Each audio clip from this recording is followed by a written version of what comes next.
Hola queridos amigos, bienvenidos al estudio del conflicto de los siglos. Hace rato que no teníamos un capítulo, nos queda ya menos para terminar el libro que venimos hace un año, más de un año estudiando. El día de hoy nos toca el capítulo 29, el juicio investigador. Dios el Padre es el origen de todo ser y fuente de toda ley, quien debe presidir en el juicio, y millares y millones de santos ángeles como ministros y testigos están presentes en ese gran tribunal. Acompañado por ángeles celestiales, en 1844, nuestro gran sumo sacerdote entra en el lugar santísimo y allí, en la presencia de Dios, da inicio a los últimos actos de su ministerio en beneficio del hombre, cumplir la obra del juicio investigador y hacer expiación por todos aquellos que resultan tener derecho a sus beneficios. Recordemos que Jesús cumple todas las fiestas solemnes judías. Son 7, pero son 3 la más importante, que es la Pascua, que se da entre marzo y abril, el gran día de la expiación, que se da entre septiembre y octubre, y la fiesta de las cabañas, que es unos días después del gran día de la expiación. Recordemos la profecía de Daniel 8:14, que ya la estudiamos, hasta 2300 tarde y mañana, y el santuario será purificado. Esta profecía se cumple, parte en el 457 con el edicto de Artajerjes para edificar y reconstruir Jerusalén, y termina en 1844, ahí están los 2300 tardes y mañanas. Comienza entonces el juicio investigador. Primero parte por los muertos. Sabemos que los muertos no saben, están ahí durmiendo, pero Dios revisa sus libros y dentro de todos esos libros decide si son salvos o no. Y bueno, en el 2001 el juicio pasa a los vivos. Ya más adelante voy a explicar muy bien esta profecía, que está dentro de la profecía de las trompetas en el Apocalipsis, dentro del marco de los ay, para que a ustedes les quede mucho más claro todo esto. Pero ahora estamos estudiando el juicio investigador, profundizándolo mucho más. En el ritual típico, solo quienes se habían presentado ante Dios con confesión y arrepentimiento, cuyos pecados fueron llevados al santuario a través de la sangre de la ofrenda por el pecado, tenían parte en el servicio del día de la expiación. De modo que en el gran día de la expiación final y del juicio investigador, los únicos casos considerados son los de quienes profesaron ser el pueblo de Dios. O sea que aquí no entra en este juicio las personas que son simpatizantes con alguna fe, ni siquiera entran nadie que diga, no, si yo creo en Dios a mi manera, no. Ser parte del pueblo de Dios significa estar bautizado. Marcos 16:16 dice, el que creyere y fuere bautizado, ese será salvo. Cuando tú eres bautizado por inmersión, como lo hizo Jesús, nuestro ejemplo, esa es la forma cuando tú recién eres inscrito en los libros del cielo como ciudadano del reino de los cielos. Ahí eres hijo de Dios, eres parte del pueblo de Dios y creyendo en la Biblia. Por ejemplo, si tú dices ser hijo de Dios, pero no guardas el sábado, tú no eres parte del pueblo de Dios porque es un mandamiento, el cuarto mandamiento, y Jesús no abolió los mandamientos en la cruz. Si lo hubiera sido así, se podría matar, se podría mentir, que es parte también de la ley de Dios.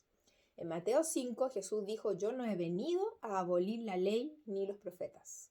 Ojo con eso, porque si tú estás predicando que Jesús abolió en la cruz del Calvario los mandamientos y el sábado, eres un mentiroso. Acuérdate lo que dice Juan, dice, el que dice que me ama y no guarda los mandamientos, el tal es un mentiroso y la verdad no está en él. Entonces el juicio investigador es para el pueblo de Dios. Los demás ni siquiera entran en el juicio. Imagínense qué tremendo no aceptar un mensaje. Recuerda y separa las cosas. Dios es bueno con todos. El que tú tengas comida todos los días, el que Dios quizás haya hecho un milagro por ti, te haya curado de algún cáncer, en que te dé aire todos los días, la luz del sol, el que tenga a tu hijo sano, no quiere decir que te va a salvar tampoco. Ojo con eso.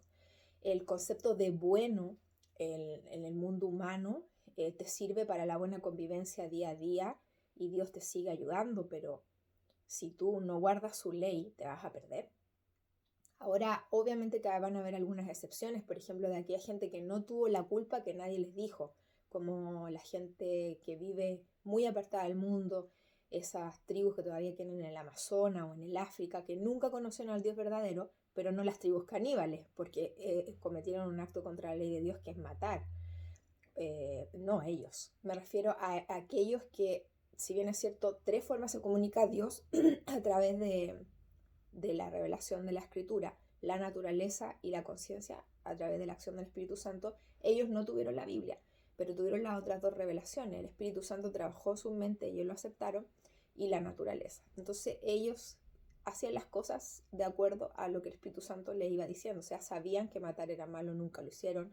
Sabían que mentir era malo, nunca lo hicieron. Pero, por ejemplo, nunca nadie les dijo del sábado. ¿Y cometieron pecado? La verdad es que no, porque nunca se enteraron. Eso es un caso aparte y Dios es muy misericordioso. Pero todo mundo civilizado que tiene acceso a Internet no puede decir hoy en día: a mí nadie me dijo.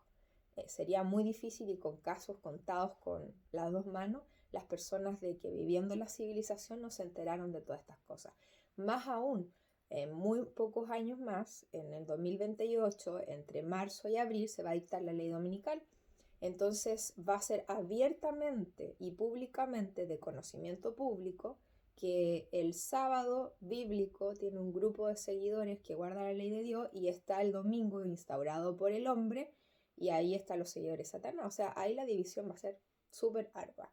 Y ahí van a estar los tibios, que son típicos de la iglesia de la Odisea de Apocalipsis 3, que por no querer perder comodidad van a querer elegir el bando de Satanás. Nunca fueron malos, nunca le hicieron nada a nadie, pero de forma voluntaria van a decidir y abiertamente transgredir la ley de Dios y van a perderse.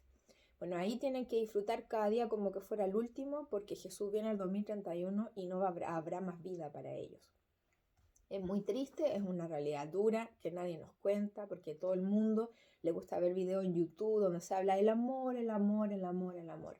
Sabes tú que el apóstol Pablo dice claramente que la mayor expresión de amor y el mayor de los dones es la profecía. Porque ¿cómo tú no vas a manifestar amor con la profecía si alguien está a punto de caerse a un precipicio? Tú le dices: amigo, vas a morir, no des un paso más. Es la máxima expresión de amor. Así que no me vengan con amor, amor, amor y expresiones de psicología barata, porque la vara es alta. Dios quiere gente de verdad que le ame, no gente de pura boca. Sigamos. Ha llegado el tiempo de comenzar el juicio por la casa de Dios, pues si comienza por nosotros, ¿qué fin tendrán los que no creen en el Evangelio de Dios? El libro de la vida contiene los nombres de todos los que alguna vez entraron en el servicio a Dios. Solo entrarán en la ciudad de Dios aquellos cuyos nombres están inscritos en el libro de la vida del Cordero. Delante de Dios está escrito un libro de memoria en el cual quedan consignadas las buenas obras de los que temen a Jehová y de los que piensan en su nombre. En el libro de memoria, Dios está inmortalizando todo acto de justicia. No hay nada que tú como pueblo de Dios hayas hecho que a Dios se le haya ido.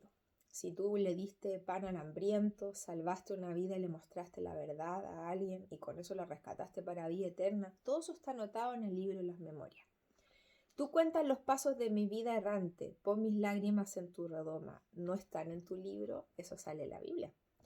He aquí que esto está escrito delante de mí, vuestras iniquidades y las iniquidades de vuestros padres juntamente, dice Jehová.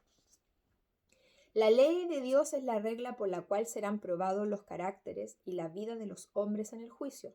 Teme a Dios y guarda sus mandamientos, porque esto es la suma del deber humano. Eso sale en Eclesiastés 12, 13 y 14. Cristo no entró en un santuario hecho por manos humanas, simple copia del verdadero santuario, sino en el cielo mismo, para presentarse ahora ante Dios en favor nuestro. Por eso también puede salvar por completo a los que por medio de él se acercan a Dios, ya que vive siempre para interceder por ellos. Está en Hebreos 9:24 y Hebreos 7:25. Si tú quieres saber más del santuario y su servicio, y de la labor como sumo sacerdote está haciendo hoy en día en el santuario celestial Jesús, debes de estudiar el libro de Hebreos. A medida que los libros de registro se van abriendo en el juicio, las vidas de todos los que hayan creído en Jesús pasan ante Dios para ser examinadas por Él. Empezando con los que vivieron primero en la tierra, nuestro abogado presenta los casos de cada generación sucesiva y termina con los vivos, que empezó con los vivos en el 2001.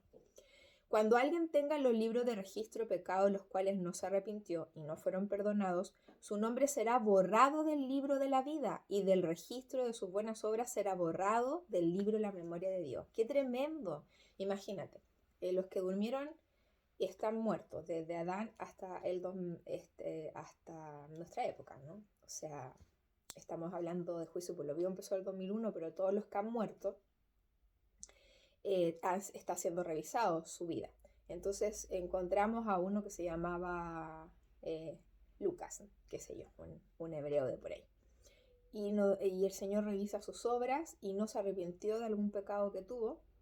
Entonces el Señor borra su nombre del libro de la vida y borra su nombre del libro de la memoria. Listo. O sea, esa persona se perdió.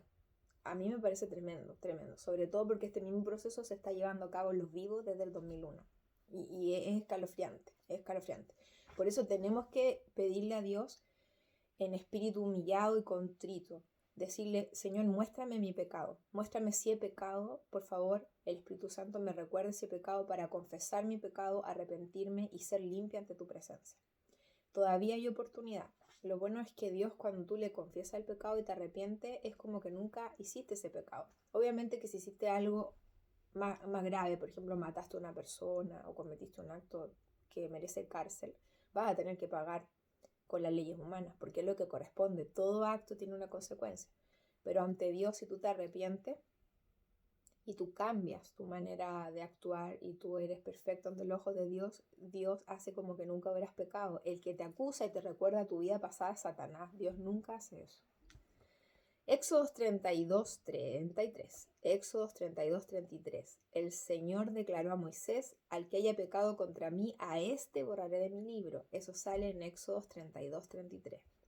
A todos los que se hayan arrepentido verdaderamente de su pecado, por medio de la fe, reclamen la sangre de Cristo como sacrificio expiatorio, como llegaron a ser partícipes de la justicia de Cristo y su carácter está en armonía con la ley de Dios, sus pecados serán borrados y ellos mismos serán considerados dignos de la vida eterna. Jesús murió en la cruz del Calvario para cumplir con la ley. Fue todo de forma física y real. Habían símbolos en donde antiguamente se mataban corderos y con esa sangre era llevada a la arca, al arca misma. El sumo sacerdote entraba al lugar santísimo y derramaba esa sangre que estaba en el fondo expiando el pecado de todo el pueblo. Ese cordero que había muerto para salvar a esos pecadores en forma figurativa y simbólica era derramada en el costado derecho del arca del pacto. Cuando Jesús murió en la cruz del Calvario, el año 31 de nuestra era después de Cristo, cuando él murió, para asegurarse que él estuviera muerto, le enterraron una lanza en el costado izquierdo y de ahí brotó agua y sangre. La sangre misma de Jesús, al haber ese terremoto que hubo grande cuando él murió y se rasgó el velo del templo, físicamente demostrando que ya no habían rituales, porque ahora Jesús, de forma física y real, había dado su vida por la humanidad y por los pecados del mundo, esa sangre, 6 metros en una grieta, cayó justo en el arca real, física, al lado izquierdo, porque ese lugar solo se iba a reservar para el verdadero sacrificio, que era Jesús mismo, creador de todo cuanto existe, que dio su vida por salvar a este planeta. ¿Quién descubrió el arca del pacto? ¿Dónde está ubicada? Pudo analizar la sangre de Cristo y todo eso es Ron Wyatt, arqueólogo aficionado, que fue entrevistado hasta por la CNN en sus tiempos, que le dejó un legado a la humanidad, cumpliendo así la profecía de Jesús mismo que dijo: las piedras hablarán. Sigamos.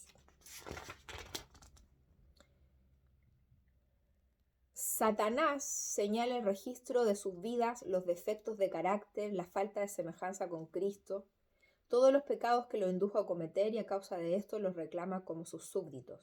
Jesús no disculpa sus pecados, pero muestra su arrepentimiento y fe y reclamando el perdón para ello, levanta sus manos heridas ante el Padre y los santos ángeles y dice: los conozco por nombre, los he grabado en las palmas de mis manos.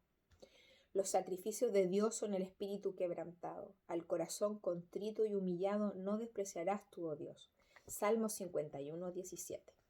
La obra del juicio investigador y el acto de borrar los pecados debe realizarse antes del segundo advenimiento del Señor en el 2031.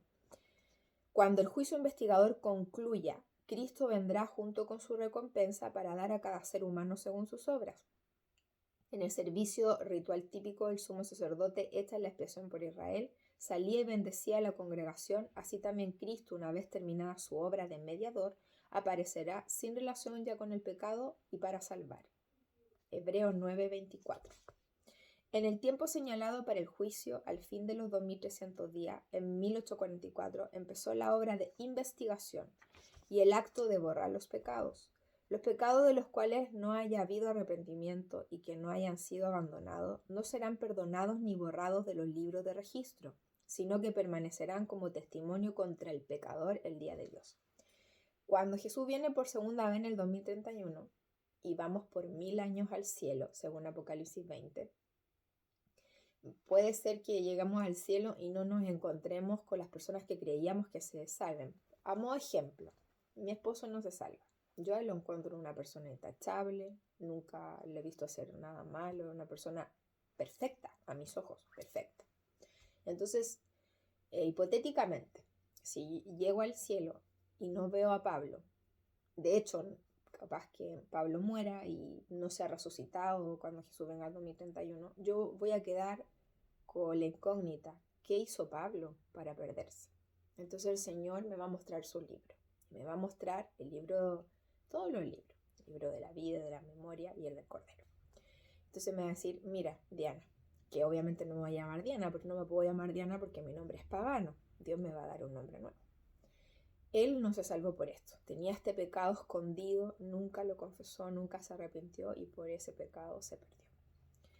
Por ello, queridos hermanos, hermanas, amigos y amigas, debemos de tener una actitud ante el Señor de arrepentimiento y de corazón constrito y humillado, para que el Señor nos muestre nuestro pecado si es que no lo recordamos y estemos puros ante su presencia. El único que nos puede purificar es Jesús a través de su sangre preciosa, pero debemos primero de confesar nuestro pecado con arrepentimiento sincero, no como el arrepentimiento de Judas que lo llevó a matarse, como el arrepentimiento de Pedro, que después de haber negado al Señor, cambió su vida para siempre. Siempre hubo ángeles de Dios que fueron testigos de cada pecado y lo registraron en los libros infalibles. En estos momentos nosotros no podemos ver el mundo invisible, pero hay ángeles en nuestra casa. Hay ángeles que nos cuidan, nos protegen en cada momento. Y esos mismos ángeles son los que nos están constantemente ayudando, pero también anotando todas aquellas acciones que no corresponden a la rectitud y no están conformes a la ley de Dios. Si se pudiera descorrer el velo que separa el mundo visible del invisible y los hijos de los hombres pudiesen ver a un ángel apuntar cada palabra y cada acto que volverán a encontrar en el día del juicio, ¿cuántas palabras que se pronuncian cada día se dejarían de pronunciar? ¿Cuántos actos se dejarían de realizar? Si tuviéramos el temor de Dios en nuestros corazones, de no hacer nada que pueda insultar a Jesús, cuando justo antes de pecar, porque tener la tentación no es pecado, el pecado es la ejecución de esa tentación. Si nosotros justo cuando tenemos ganas de pecar, orásemos o cantásemos o leyésemos la Biblia, se detendría allí la tentación y entonces no pecaríamos, porque cada vez que pecamos, el insulto es contra Cristo. Fue muy caro el precio y nosotros debiésemos estar a la altura y ser perfectos.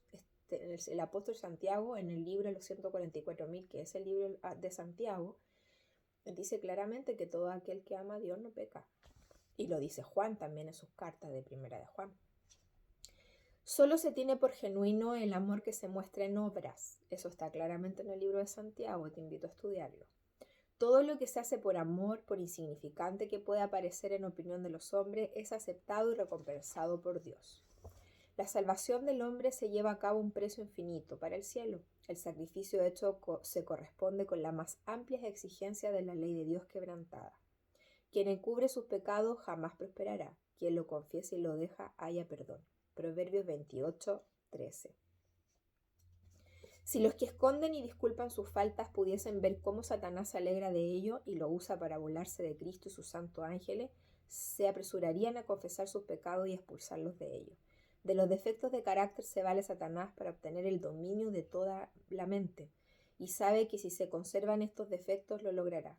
De ahí que trate constantemente de engañar a los seguidores de Cristo con su fatal sofisma de que le es imposible vencer. Entonces nadie considere sus defectos como incurables, Dios concederá fe y gracia para vencerlos.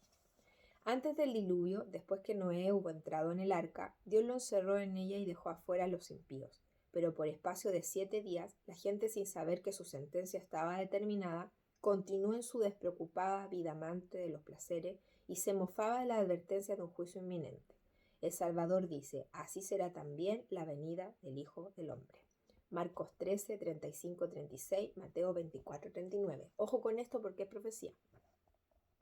Silenciosamente inadvertida como ladrón a medianoche, llegará la hora decisiva que marca el irrevocable destino de cada ser humano, el retiro final del ofrecimiento de misericordia dirigido a los culpables. Muchos de ustedes utilizan mal este versículo diciendo que la venida de Cristo vendrá como ladrón en la noche.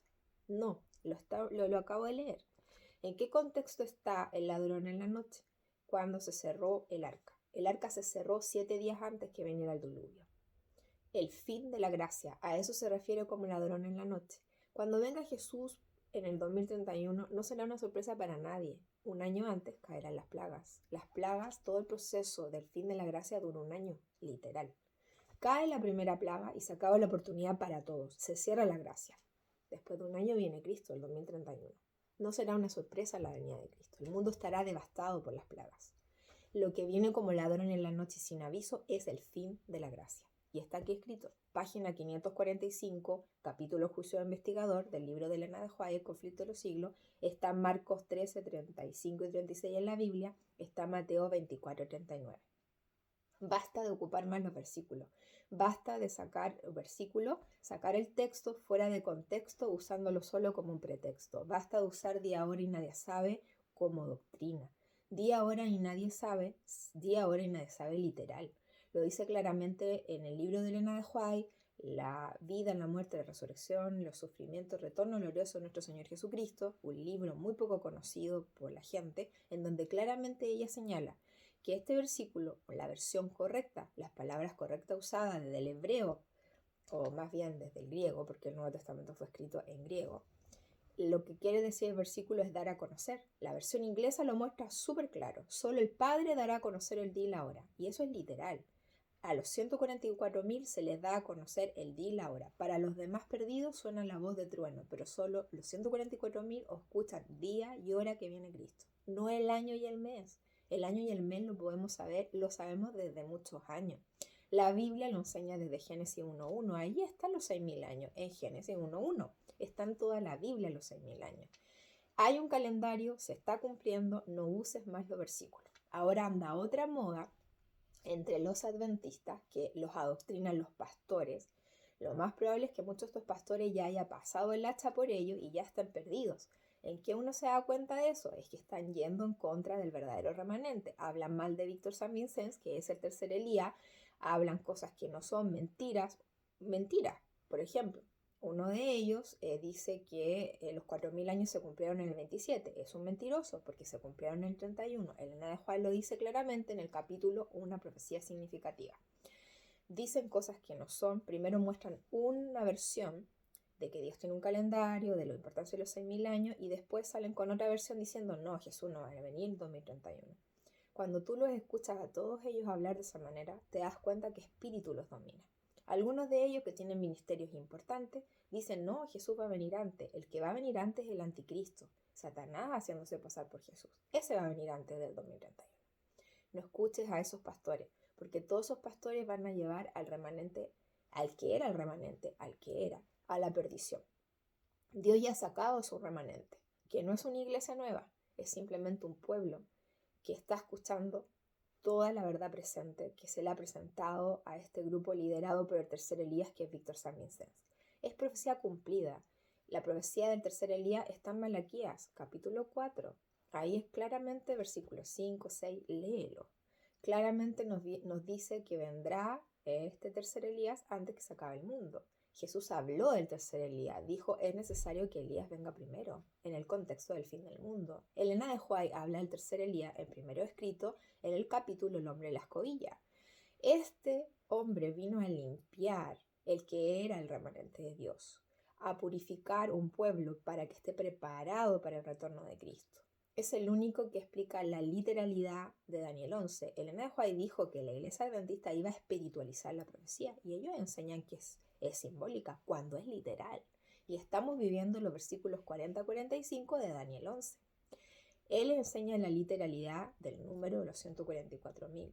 Las verdades que él enseña ninguna otra grupo religioso o denominación las enseña. Así como la Iglesia Católica, que es la Iglesia de Satanás, tiene su representante que es el Papa, el remanente de Dios tiene su representante que es Víctor San Vicens. La profecía en Isaías 60 dice que este mensaje vendría de Tarsis. Víctor es español, Tarsis es España.